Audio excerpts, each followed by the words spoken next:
Friends, welcome to your own channel civils Taiyari. आज की daily comprehensive news analysis में आप सबका स्वागत है। कॉम्प्रिहेंसिव न्यूज़ एनालिसिस शुरू करने से पहले डेली आंसर राइटिंग चैलेंज के क्वेश्चन को देखेंगे। आज एक ही क्वेश्चन दिया गया है। क्वेश्चन पेपर नंबर 2 से है।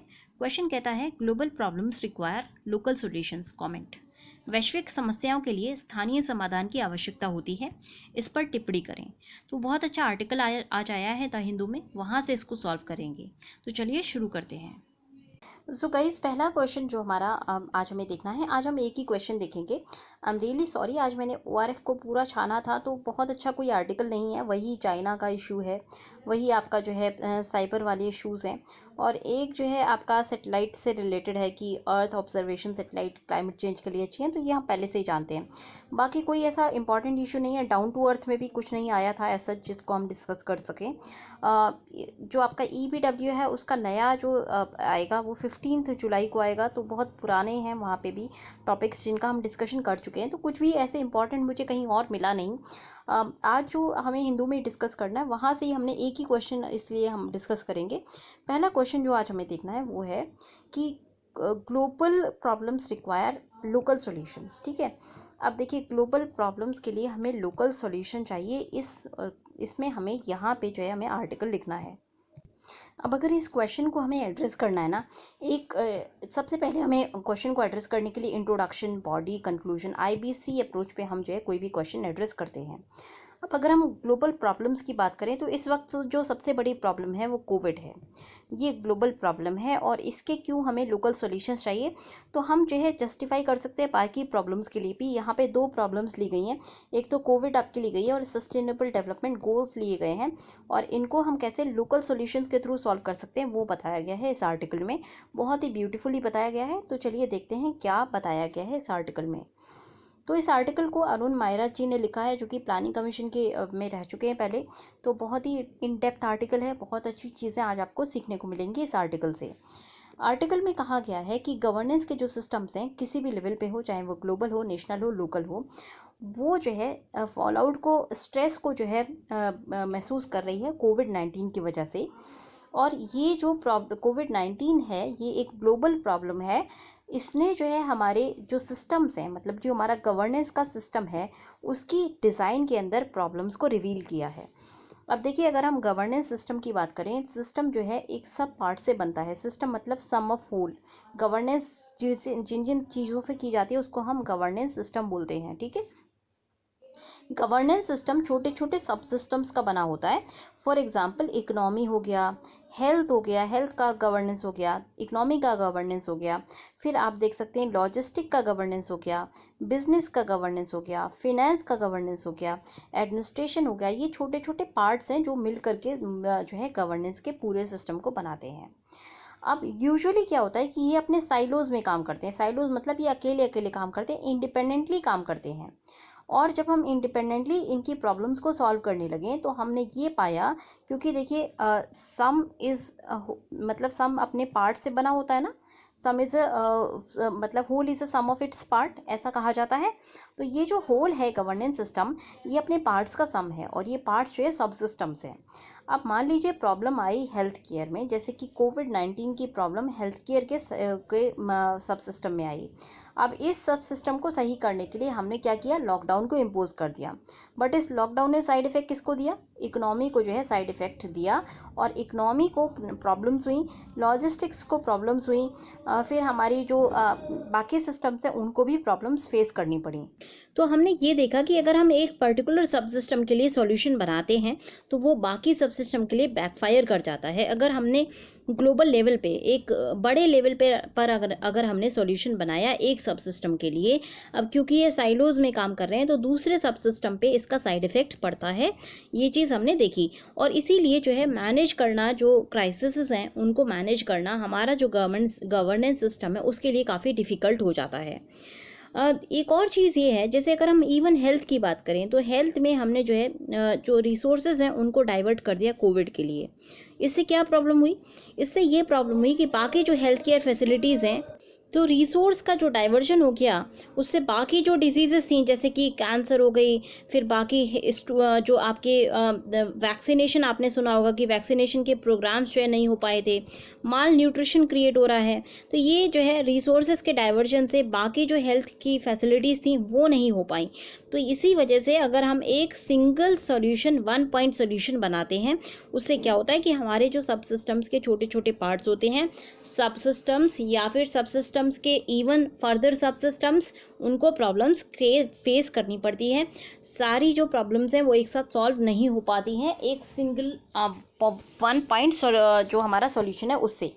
मिसमैच जो है काफ़ी टाइम से एविडेंट था। देखिए, ह्यूमन सिविलाइजेशन की अगर हम ग्रोथ की बात करें तो हमारी जो ग्रोथ है, हमारी जो सिविलाइजेशनल हम एसेंडेंसी है, उसमें हमने कंटिन्यूसली देखा है कि हमारे जो इंस्टीट्यूशंस हैं उनको हमने बेटर किया है। पब्लिक अफेयर्स को हम मैनेज करने के जो भी इंस्टीट्यूशंस हैं वो हमारे बेहतर होते गए हैं। फॉर एग्ज़ाम्पल, मिडिवल टाइम्स में क्या होता था, मोनार्की होती थी। अब ये जो डेमोक्रेसी है ये ऑलमोस्ट 400 साल पुरानी है। इससे पहले कोई डेमोक्रेसी को नहीं जानता था। ठीक है, जो मॉडर्न डेमोक्रेसी है उसकी बात मैं कर रही हूँ। वैसे तो रोमन एरियाज़ में आप कह सकते हैं, फिर आप कह सकते हैं कि रिपब्लिक्स इंडिया के अंदर पहले होते थे। बट जो मॉडर्न डेमोक्रेटिक सिस्टम है, जो गवर्नमेंट सिस्टम हमारा आज का है, वो 300-400 साल पुराना है। सिमिलरली अगर हम WTO की बात करें या फिर इवन हम यूनाइटेड नेशंस की बात करें, तो UN या WTO 100 साल पहले एग्जिस्ट नहीं करते थे। ये जो इंस्टीट्यूशंस हैं इनको इन्वेंट किया गया जिससे कि हमारी जो सोसाइटी है better outcomes as a citizen produce कर सके। और इनको जो है सिवियर टेस्ट के अंदर डाला गया है इस वक्त, क्योंकि ग्लोबल हेल्थ और इकोनॉमिक दोनों क्राइसिस ग्लोबली फेस करने पड़ रहे हैं। और इस टेस्ट ने जो है उनके फंडामेंटल प्रॉब्लम्स या फ्लॉज को एक्सपोज किया है, डिज़ाइन फ्लॉज को एक्सपोज किया है। मिसमैच डिज़ाइन में के अंदर जो था वो गवर्नेंस इंस्टीट्यूशन का ग्लोबल लेवल पर है, और चैलेंजेस हैं कि हम इनको अब कैसे मैनेज करें। तो अगर हम अपने इंस्टीट्यूशंस की बात करें, ये मशीन की तरह होते हैं, एफिशिएंसी के लिए डिज़ाइन किए जाते हैं। कोई भी हो, ऑर्गेनाइजेशन हो, गवर्नमेंट हो, एफिशिएंसी के लिए हम जो है इनको डिज़ाइन करते हैं, किसी गोल को अचीव करने के लिए डिज़ाइन करते हैं। और गवर्नमेंट का रोल होता है, गवर्नेंस का रोल होता है लोगों तक सारी जो प्रॉब्लम्स हैं, लोगों की प्रॉब्लम्स को सॉल्व करना, लोगों के लिए, लोगों की समस्याओं को लोगों के लेवल पर सॉल्व करना। तो अगर हम अब अपनी प्रेजेंट गवर्नमेंट इंस्टीट्यूशंस की बात करें तो इनकी डिज़ाइन फ्लॉ ये है। जैसे मान लीजिए आपका जो है गोला, तो मतलब जो आपका मान लीजिए कोई खंबा आपको लगाना है, जैसे पाया होता है ना, वो लगाना है। अब पाये को लगाने के लिए है तो गोला, बट ये स्क्वायर है पाया, तो क्या स्क्वायर एक गोले के अंदर फंस सकता है? नहीं फंस सकता। ये इसका डिज़ाइन फ्लॉ है। या तो आपको स्क्वायर को, ये जो स्क्वायर पाया है, इसको गोले के अंदर कन्वर्ट करना पड़ेगा, तभी आप इसको जो है पूरी तरह से फिक्स कर पाएंगे। तो यहाँ पे जो है डिज़ाइन फ्लॉ है। जो हमारा सिस्टम है, सिस्टम की डिज़ाइन फ्लॉड है, और डिज़ाइन फ्लॉ होने की वजह से जो गवर्नेंस है वो ठीक से नहीं हो पाती। एक और ग्लोबल प्रॉब्लम देख लेते हैं, SDG जो है 17 ग्लोबल चैलेंजेस हैं, और ये जो है ह्यूमैनिटी को अभी तुरंत मतलब अर्जेंटली इनको एड्रेस करना है। ये सिस्टमिक चैलेंजेस हैं। इन चैलेंजेस को सॉल्व करने के लिए, ये जो चैलेंजेस हैं सब इंटरकनेक्टेड हैं, जैसे कि इन्वायरमेंट हो गया, इकोनॉमी हो गया, सोशल इश्यूज़ हो गया, और इनको हम आसानी से सेपरेट नहीं कर सकते। अब इनको अगर हम सॉल्व करें, उसको हम अगर साइलोज से करें, मतलब कि एक पर्टिकुलर मतलब मान लीजिए 1 SDG को सॉल्व करने के लिए एक पर्टिकुलर एजेंसी लगी हुई है, सेकंड को सॉल्व करने के लिए दूसरी एजेंसी लगी हुई है, तो ये जो है सब सिस्टम्स अलग अलग इंटरेक्ट नहीं करते। अगर सब सिस्टम्स इंटरेक्ट नहीं करते आपस में तो इनको साइलोज कहा जाता है। ये अगर दूर दूर हैं, इंटरेक्ट नहीं करते हैं, तो इनको साइलोज कहा जाता है। अब अगर साइलो के बेसिस पे हम इनको सॉल्व करने की कोशिश करें तो हम इनको सॉल्व नहीं कर पाएंगे। क्यों नहीं कर पाएंगे? क्योंकि पहला जो चैलेंज है वो इंटरकनेक्टेड है दूसरे चैलेंज से। इसीलिए जो सॉल्यूशंस होने चाहिए वो भी इंटरकनेक्टेड और कोलैबोरेटिव सॉल्यूशंस होने चाहिए। एक अच्छा सॉल्यूशन ये हो कि वो प्रॉब्लम्स दूसरों के लिए क्रिएट ना करे। गवर्नमेंट रिस्पांस, जैसे कि कोरोना का पैंडमिक के टाइम पे हमने देखा, एक सॉल्यूशन ने दूसरे एरियाज़ के लिए प्रॉब्लम क्रिएट कर दी थी। तो इस तरह के अगर हमारे सॉल्यूशंस आते हैं, उससे जो है इकनॉमी और गवर्नेंस दोनों पे बहुत बुरा इम्पैक्ट पड़ता है। अगर मान लीजिए हमने बहुत अच्छे एक्सपर्ट्स भी ले लिए अलग अलग डिसिप्लिन से, उनको भी कंबाइन कर लिया एज पर देयर और उनके पर्सपेक्टिव को लेकर के भी अगर हमने उनके साइलोड सॉल्यूशंस को डिज़ाइन करने की कोशिश की ग्लोबल लेवल पे, वो जो है सिस्टमिक प्रॉब्लम जैसे कि एसडीजी हो गया या कोई और ग्लोबल प्रॉब्लम हुई, उसको सॉल्व नहीं कर पाएंगे, क्योंकि उनके सॉल्यूशंस न केवल जो है स्पेसिफिक कंट्री की कंडीशन के लिए फिट होने चाहिए, बल्कि लोकेलिटी जो भी कंट्री के अंदर लोकेलिटी है उसकी कंडीशन के लिए भी फिट होने चाहिए, और उसके अलावा जो लोकल एनवायरनमेंट है वहाँ के हिसाब से भी फिट होने चाहिए, और फिर सोसाइटी की जो कंडीशन है उसके लिए भी फिट होने चाहिए। फॉर एग्जांपल एक प्रॉब्लम है एक एनवायरनमेंट सस्टेनेबिलिटी की। अब अगर ये एनवायरनमेंट सस्टेनेबिलिटी की प्रॉब्लम आपको सॉल्व करनी है, ये केरला के लिए भी होनी चाहिए, लद्दाख के लिए भी, फिर आपसे देखें विस्कन्सन के लिए भी और टोक्यो के लिए भी। अब केरला की जो टोपोग्राफी है, केरला की जो सोसाइटी है, लद्दाख से बिल्कुल डिफरेंट है। ये सब जो है विस्कॉन्सिन से बिल्कुल डिफरेंट है, विस्कॉन्सिन वगैरह जो है टोक्यो से बिल्कुल डिफरेंट है। तो इतना ज़्यादा डाइवर्सिटी होने की वजह से और इतना ज़्यादा जो है डिफरेंसेस होने की वजह से सब अलग अलग लेवल्स पर हैं प्रॉब्लम की, इसीलिए एक जो सिंगल जो ग्लोबल सॉल्यूशन है वो वर्क नहीं कर पाएगा। न केवल हमें जो है एक सिंगल सॉल्यूशन बनाना, सॉरी, न केवल हमें जो है एक ऐसा सॉल्यूशन बनाना होगा जो कि सभी कंडीशन में वर्क कर सके, उसके अलावा हमें एक ऐसा सॉल्यूशन बनाना होगा जहाँ पे लोकल लोग जो है उसके इम्प्लीमेंटेशन में हेल्प कर पाएँ, और वो तब हेल्प करेंगे जब वो बिलीव करते हों कि ये सॉल्यूशन उनके लिए वर्क करेगा। अगर कोई सॉल्यूशन उनके ऊपर थर्स्ट किया जाता है आउटसाइड एक्सपर्ट्स के द्वारा, तो लोग जो है स्केप्टिकल होते हैं और ऐसे सॉल्यूशन को ना तो बिलीव करते हैं ऐसे सॉल्यूशन पे, ना ही उसको जो है सक्सेसफुल बनाने में अपनी मदद देते हैं। एक और जो प्रॉब्लम है वो ये है कि जो नॉलेज होती है एक्सपर्ट्स की एनवायरनमेंट के बारे में, सोसाइटी के बारे में, इकोनॉमी के बारे में, ये जो है रियलिस्टिक होनी चाहिए और ग्राउंड सिचुएशन से रिलेट करती हुई होनी चाहिए। ऐसे में हमें क्या करना चाहिए, जो सॉल्यूशन निकलेगा वो लोकल सिस्टम्स के थ्रू सॉल्यूशन निकलेगा। तो हमने अभी ग्लोबल प्रॉब्लम्स देख ली, अब हमारा सॉल्यूशन क्या है, लोकल सॉल्यूशंस होने चाहिए। अब देखिए गवर्नेंस जो है लोगों के लिए होनी चाहिए, ना कि लोगों की होनी चाहिए, ना कि केवल लोगों के लिए। गांधी जी ने भी लोगों की गवर्नेंस की बात की थी। उनके और उनके इकोनॉमिक एडवाइजर्स ने जो है डेवलप किए थे लोकल एंटरप्राइजेस ऑब्जर्वेशंस के और एक्सपेरिमेंट्स के थ्रू, जो कि ऑन ग्राउंड किए गए थे, जो कि लोकल कंडीशंस को ध्यान में रखते हुए किए गए थे। थियोरेटिकल सेमिनार्स में और कैपिटल सिटीज़ में बैठ के ये जो है सॉल्यूशंस डिज़ाइन नहीं किए गए थे। इसी तरह से E.F. शूमेकर, जो कि एडिटर थे जर्नल रिसर्जेंस के और ऑथर हैं स्मॉल इज़ ब्यूटीफुल नाम की एक बहुत प्यारी सी किताब की, उन्होंने कहा था 1970s में कि इकोनॉमिक थ्योरीज जो पब्लिक पॉलिसी को ड्राइव करती हैं, चाहे वो कैपिटलिस्ट हो चाहे वो कम्युनिस्ट हो, वो काफ़ी ज़्यादा फ्लॉड हैं। इसीलिए उन्होंने जो है एक नया सिस्टम ऑफ इकोनॉमिक्स प्रपोज किया था जहाँ पे लोकल एंटरप्राइजेस हों, और ये आइडिया गांधी जी के आइडिया के काफ़ी ज़्यादा मिलता जुलता आइडिया था। एक और बहुत अच्छी इकोनॉमिस्ट जिनका आपने अभी पिछले साल नाम सुना होगा, क्योंकि इन्होंने ये पहली जो पिछले साल हमारी जो नोबेल प्राइज़ मिला था इकोनॉमिक्स में, एस्थर डुफ्लो हमारी जो सेकंड वुमेन थी जिनको नोबेल प्राइज़ मिला था इकोनॉमिक्स में। फर्स्ट वुमेन जिनको नोबेल प्राइज़ मिला था इकोनॉमिक्स में वो थी एलनर ऑस्ट्रॉम, जिनको जो है 2009 में इकोनॉमिक्स का नोबेल प्राइज़ मिला था। एलनर ऑस्ट्रॉम ने एक प्रिंसिपल डिज़ाइन किया था जिससे कि self governing communities on ground researches कर सकें और ऑन ग्राउंड अपनी जो सिचुएशंस है उनको बेटर कर सकें। तो जब हमें जो है इतनी सारी साइंटिफिक एक्सप्लेनेशंस हैं लोकल सॉल्यूशन की के बारे में, तो क्यों नहीं हम इन कॉम्प्लेक्स सिस्टमिक प्रॉब्लम्स को लोकल सॉल्यूशंस के थ्रू सॉल्व करें। इंडियन कॉन्स्टिट्यूशन भी ये रिक्वायर करता है, और तब क्यों नहीं हमारी गवर्नमेंट जो है डिवॉल्व करती है पावर सिटीजन्स के हाथ में, क्योंकि सेकेंड जो 12th हमारा जो हमारा जो 74th अमेंडमेंट एक्ट है, 74th अमेंडमेंट एक्ट है, उसने क्या किया था कि म्यूनसिपैलिटीज़ के हाथ में जो है पावर को डिवॉल्व किया था। सिमिलरली अगर हम बात करें पंचायत की, तो वहाँ पे भी लोकल जो है गवर्नेंस की बात की गई है। तो जब हमारी लोकल गवर्नेंस हमारी जो है कॉन्स्टिट्यूशन में कही गई है, इवन कॉन्स्टिट्यूशनल प्रोविजन है, तो हमें जो है पावर अगर हम डिवॉल्व करते हैं तो क्यों नहीं हमारी जो प्रॉब्लम्स हैं वो अच्छी तरह से डिज़ाइन हो पाएंगे। क्योंकि अगर हम पावर देंगे लोकल कम्युनिटीज़ को, तो अपने आप लोकल कम्युनिटीज़ अपने जो है ब्रेक थ्रू और क्रिएटिव सॉल्यूशंस लेकर के आएंगी जो उनकी जो कंडीशंस है उसके अकॉर्डिंग वर्क करेंगी। इंडियन एंथ्रोपोलॉजिस्ट ने इस तरह की इंसाइट दी थी। फॉर एग्जांपल जब IAS ऑफिसर्स की एक मीटिंग हुई थी, वहाँ पे दो तरह के IAS ऑफिसर थे। एक तो काफ़ी जो है ऑन ग्राउंड इन्होंने काम किया हुआ था, दूसरे जो है न्यू ऑफिसर्स थे। तो जो ऑन ग्राउंड किए हुए थे काम, उन्होंने कहा कि गवर्नेंस जो है वो एनेबलिंग गवर्नेंस हमें करनी है, जबकि जो नए आए थे उन्होंने कहा था वो जो है डिलीवरर्स ऑफ गुड गवर्नेंस हैं। यहाँ पे जो है फ्लॉ सामने आता है। अगर एनेबलर के रूप में एज ए गवर्नेंस हम अगर एनेबलर के रूप में काम करें, सेंट्रल गवर्नमेंट या state government as an enabler के रूप में अगर काम करेगी, तो जो हमारे सॉल्यूशंस होंगे वो ज़्यादा अच्छे निकल के सामने आएंगे। डिस्ट्रिक्ट कलेक्टर का क्या रोल होता है? डिस्ट्रिक्ट कलेक्टर का जो ऑफिस है वो जो है बनाया गया था ब्रिटिशर्स के द्वारा, और उस वक्त उनका काम था रेवेन्यू को कलेक्ट करना और लॉ एंड ऑर्डर को मेंटेन करना। अब हमने यही जो सिस्टम है ब्रिटिशर्स से इनहेरिट किया है। इंडिपेंडेंस के बाद इंडियन स्टेट ने जो रोल था वो वेलफेयर स्टेट का ले लिया। तो ऐसे में जो डिस्ट्रिक्ट कलेक्टर्स थे उनका जो रोल था वो वेलफेयर के एनेबलर का रोल हो गया, डिलीवरर का रोल हो गया था, कि वो डिलीवर करेंगे गवर्नमेंट की जो भी सॉल्यूशंस है उनको डिलीवर करेंगे ऑन ग्राउंड।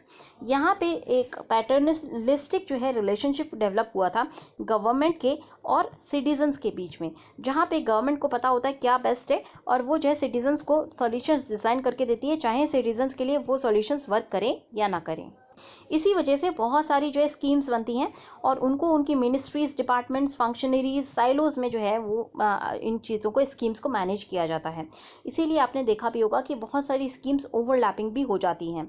अब एक सीएजी की मीटिंग जो है बुलाई गई थी शिमला में 2013 में, जहाँ पे सीएजी ने आईएएस ऑफिसर्स के साथ बात करने की कोशिश की थी, ये समझने के लिए कि इतनी सारी स्कीम्स होने के बावजूद भी लोगों तक ऑन ग्राउंड बेनिफिट क्यों नहीं पहुँच रहा है। तो वहाँ पे एक आईएएस ऑफिसर ने प्रेजेंट किया था अपने केस को और उन्होंने बताया था कि उनके डिस्ट्रिक्ट में 300 से ज़्यादा स्कीम्स चलती हैं और ये स्कीम्स इतनी ज़्यादा इतनी मिलती जुलती हैं कि सिटीजन्स को यही नहीं पता होता कि कौन सी कितनी स्कीम्स हैं, उनका क्या काम है, क्या एंटाइटलमेंट है उनको स्कीम्स के थ्रू।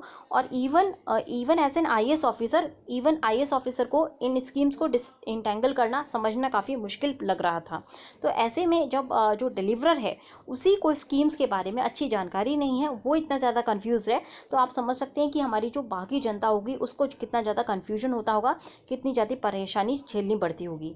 पैंडेमिक कभी ख़त्म नहीं हुआ है, बट जो एविडेंस इमर्ज होकर आई है वो ये है, जो भी कंट्री, जो भी रीजन, जो भी स्टेट जहाँ पर भी लोकल गवर्नमेंट स्ट्रांग है वहाँ पर इस पैंडेमिक को आसानी से कर्ब कर लिया गया है। चाहे वो केस हो वियतनाम का, चाहे वो केस हो ताइवान का, चाहे वो केस हो केरला का, चाहे वो केस हो उरुग्वे का, ये सारी जो केसेस हैं ये सब एक चीज़ को रीइंफोर्स करते हैं कि वो है स्ट्रेंथनिंग ऑफ लोकल गवर्नेंस। अगर हमारी लोकल गवर्नेंस स्ट्रांग है, फॉर एग्जाम्पल केरला में लोकल गवर्नमेंट काफ़ी स्ट्रांग है, वहाँ पे लोकल गवर्नमेंट ने पब्लिक हेल्थ केयर सिस्टम में बहुत स्पेंड किया हुआ है।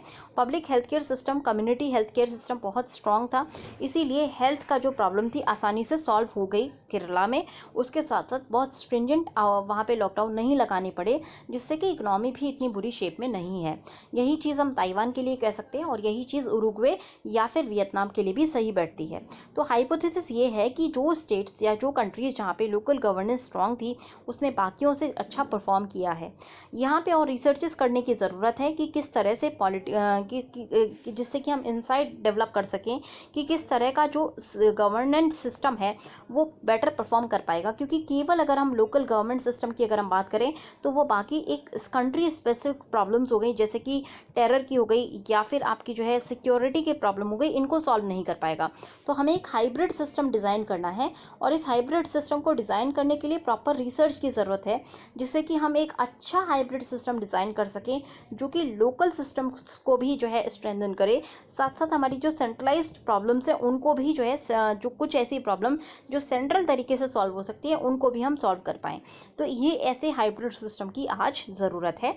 डोमिनेंट थ्योरी जो थी कि good governance of the people, by the people, for the people, जिसको स्क्यू करके कर दिया गया था government of the people, by the people, for political party in power, इसको चेंज करने की ज़रूरत है। नैरेटिव चेंज करना चाहिए, लोगों तक पावर डिवॉल्व होनी चाहिए और एनेबल करना चाहिए लोगों को, जिससे कि वो अपने आप को गवर्न कर सकें और जो हमारा जो विजन है government of the people, for the people, by the people, इसको ट्रूली रियलाइज़ कर सकें।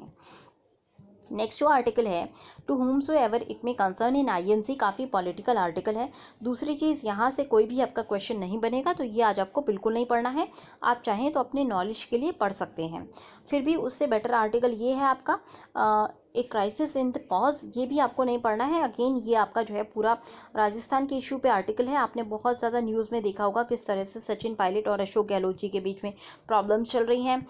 किस तरह से सचिन गहलोत जो है ऑलमोस्ट 30 एमएलएस को लेकर चले गए थे। अशोक गहलोत को उन्होंने क्लेम किया था कि उनकी गवर्नमेंट माइनॉरिटी में है।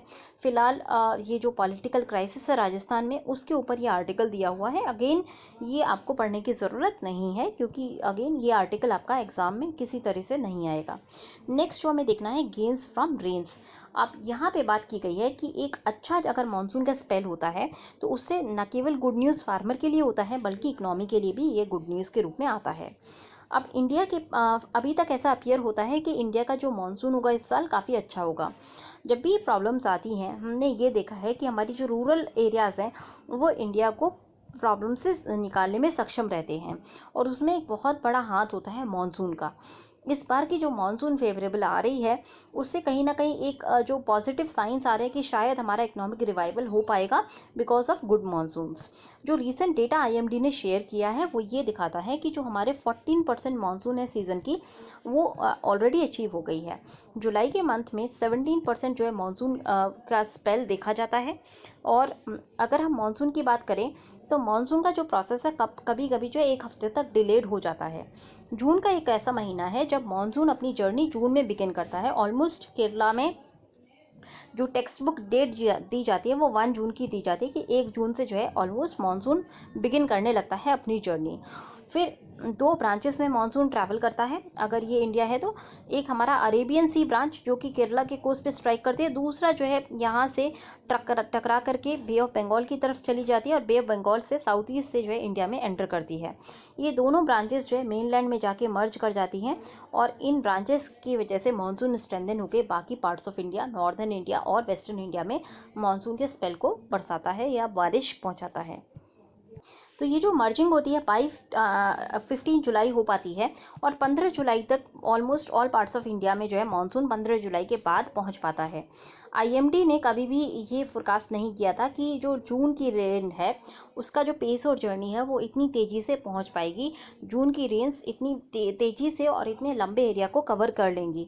मानसून एक्चुअली जो है 1 जून की डेट को ही आया, और ये उसके मतलब एक आशंका जताई जा रही थी साइक्लोन अम्पन की वजह से कि हो सकता है मानसून जो है अपने 1-2 हफ्ते डिलेड हो, क्योंकि अम्पन ने बहुत ज़्यादा एटमॉस्फेरिक डिस्टर्बेंसेस क्रिएट कर दिए थे। बट अगेन इन सब भ्रांतियों को तोड़ते हुए हमारा मानसून 1 जून में आ गया था, और ये डिले कुछ भी देखा नहीं गया। हमारे चाहे बे ऑफ बंगाल ब्रांच की बात करें चाहे अरेबियन सी की बात करें, दोनों ब्रांचेस अपने टाइम पे अपने अपने एरियाज़ में पहुंची थी। दूसरा फैक्टर ये था, इस बार का जो मानसून है वो सिग्निफिकेंट रहा दो फैक्टर्स की वजह से। पहला फैक्टर जो सिग्निफिकेंस का था वो था कि मानसून जो है 1 जून को आ गया था, ऑनसेट मानसून का 1 जून को हो गया। दूसरा सिग्निफिकेंट फैक्टर ये रहा कि हमारा जो मानसून है उसने बहुत तेज़ी से ज़्यादातर एरियाज़ को कवर कर लिया है।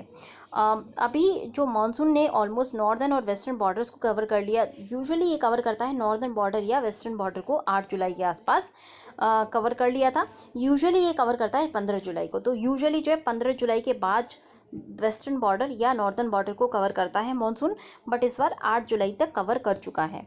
इस बार मानसून का जो स्पीड लिमिट है वो काफ़ी ब्रेक हुई है। फॉर एग्जांपल 25 जून तक मोस्ट ऑफ द पार्ट्स में मानसून पहुंच चुका था, जबकि यूजुअली जो है ये 8 से 15 जुलाई तक monsoon all over the India पहुंचता था। तो हम देख सकते हैं कि काफ़ी पहले मानसून हमारे जो कंट्री है वहाँ तक फैला है।